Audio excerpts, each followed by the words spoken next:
wabarakatuh. Selamat siang, salam sejahtera bagi kita semua. Pada hari ini kita akan melakukan podcast dalam tema edukasi penataan ruang. Pada hari ini kita telah kedatangan dari Direktorat Binda Wilayah 2, yaitu Ibu Mulia Paralamita, Fungsional Penataan Ruang Wilayah 2. Selamat siang, Bu. Selamat siang. Terima kasih atas kehadirannya pada hari ini di Edukasi Penataan Ruang.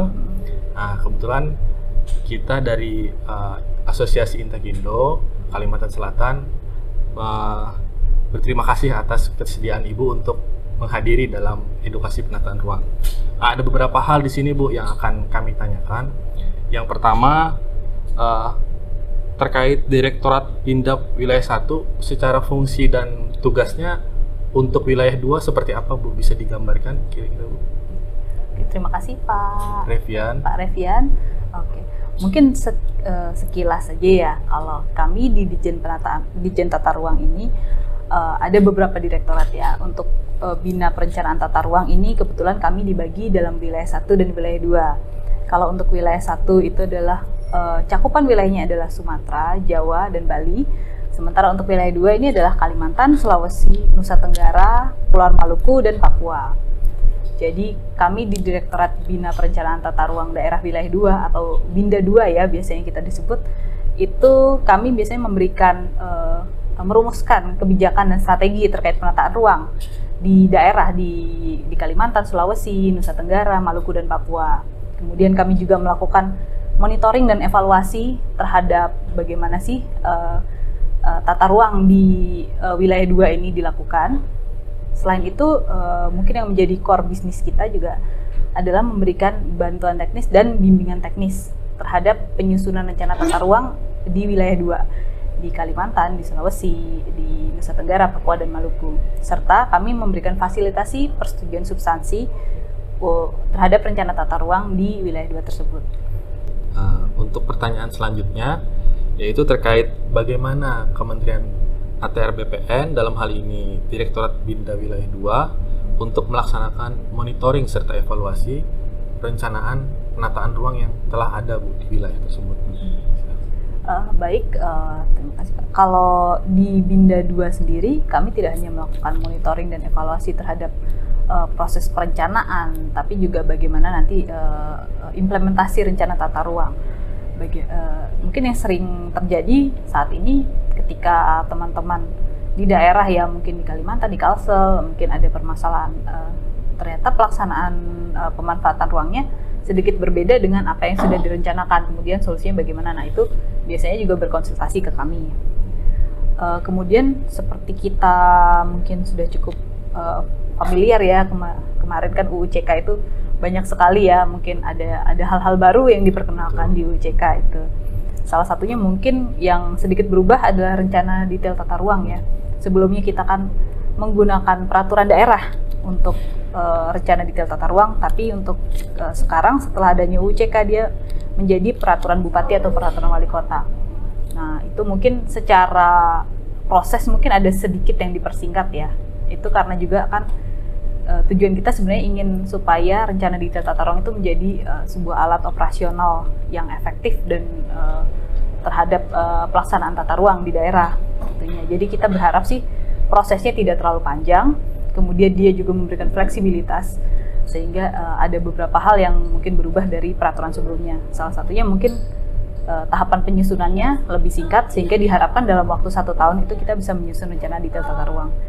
Selain itu juga kita juga melihat bahwa perkembangan teknologi yang saat ini sedemikian pesat juga memungkinkan bahwa nanti rencana detail tata ruang ini akan terintegrasi dengan sistem OSS sehingga nanti para pelaku usaha juga lebih mudah ya, hanya tinggal istilahnya duduk depan komputer mengajukan perizinan secara digital, dan kemudian nanti teman-teman pemerintah daerah juga bisa lebih mudah juga dalam memberikan perizinan tersebut karena sekarang semuanya berbasis digital. Baik, Bu, untuk pertanyaan selanjutnya, bagaimana pelaksanaan bimbingan teknis, kemudian bantuan teknis perencanaan penataan ruang bagi provinsi, baik itu kabupaten kota dan wilayah lainnya. seperti apa Bu dari Dirjen Penataan Ruang untuk melaksanakan kegiatan tersebut?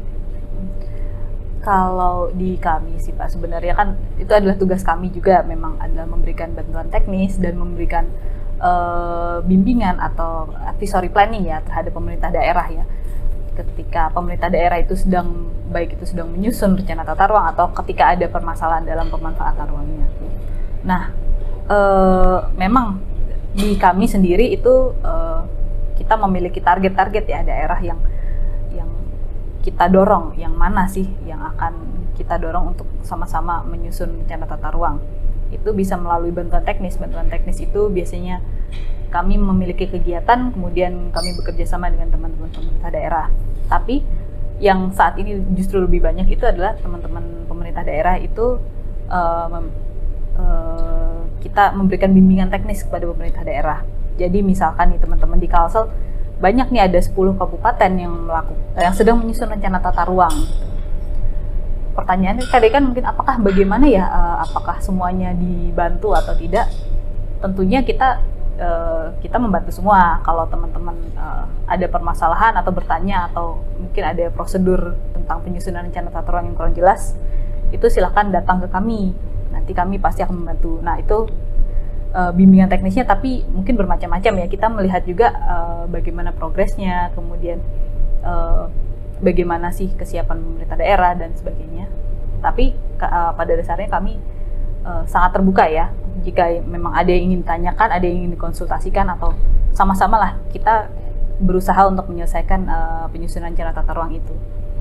Jadi meskipun kami diberi target beberapa, tapi kami tidak menutup dari situ. Terima kasih Ibu.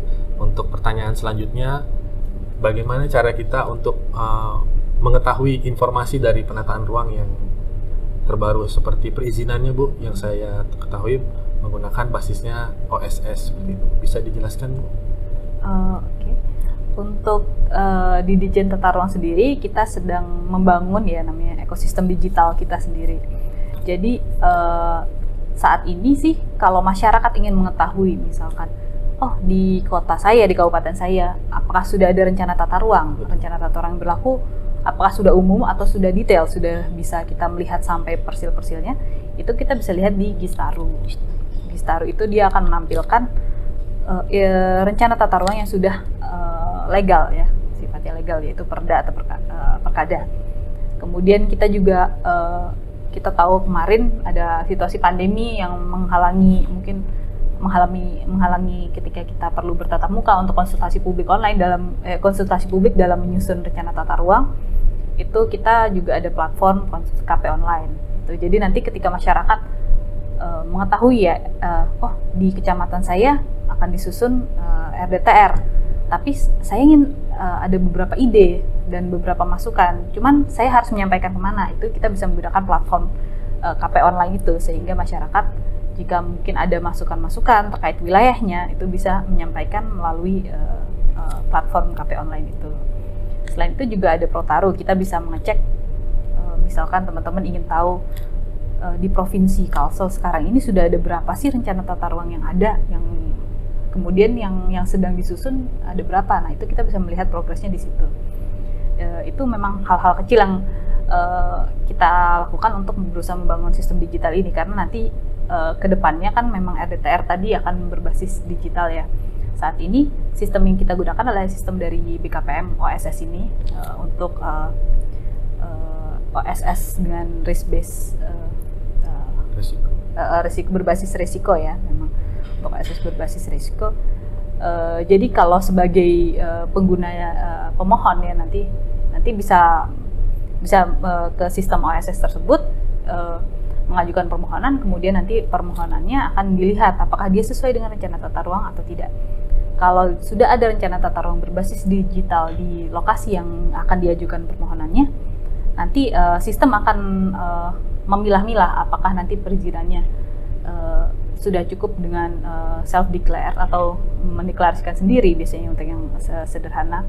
Kemudian apakah dia perlu mendapatkan persetujuan dari pemerintah daerah, misalnya kabupaten atau kota, atau mungkin ada yang harus ke pusat karena ada kepentingan-kepentingan yang bersifat kepentingan pusat seperti itu biasanya. terakhir Ibu, pertanyaannya, jadi bagaimana Bu solusi untuk ketika ada permasalahan di lapangan dan kemudian permasalahan itu berdampak positif bagi masyarakatnya, terutama pada pemilik lokasi-lokasi lahan tersebut. Kira-kira dari saran dari Dirjen Penataan Ruang bagaimana Bu secara umum? Silahkan. Ketika menyusun rencana tata ruang itu makanya kita selalu berusaha melibatkan berbagai unsur masyarakat ya, supaya kita tahu bahwa apakah apa yang kita susun itu benar-benar memang ada menjadi win-win solution ya kepada semua pihak ya. Jadi mungkin ketika ada sebuah misalnya petak lahan atau sebuah kawasan yang dia tadinya mungkin pertanian ya, tapi ingin melihat perkembangan zaman mungkin akan diubah menjadi perumahan, tapi sebenarnya secara mungkin kalau dari segi ekonomi mungkin lebih menguntungkan ya mungkin perumahan atau apa, tapi terkadang kita kan harus melihat semua sisi ya, jadi mungkin kemaslahatannya buat masyarakat bukan dalam dampak secara nominal uang atau apa, tapi lebih bagaimana menjaga lingkungan. Mungkin kalau di Kalimantan Selatan sering terjadi banjir ya, mungkin itu bisa jadi karena kalau semakin banyak lahan-lahan yang dikonversi menjadi perumahan kan, kita tidak memperhatikan aspek lingkungan, itu nanti justru malah merugikan masyarakat sendiri. Jadi ketika menyusun rencana tata ruang itu kita harus mencari keseimbangan antara semua aspek, sehingga nanti memang rencana tata ruang yang dihasilkan memang membawa manfaat yang paling maksimal kepada masyarakat juga. Nah, terima kasih banyak Ibu Mula Paralampita, fungsional penataan ruang di Direktorat Binda Wilayah 2. Sekian dari kami, terima kasih atas kedatangannya Bu.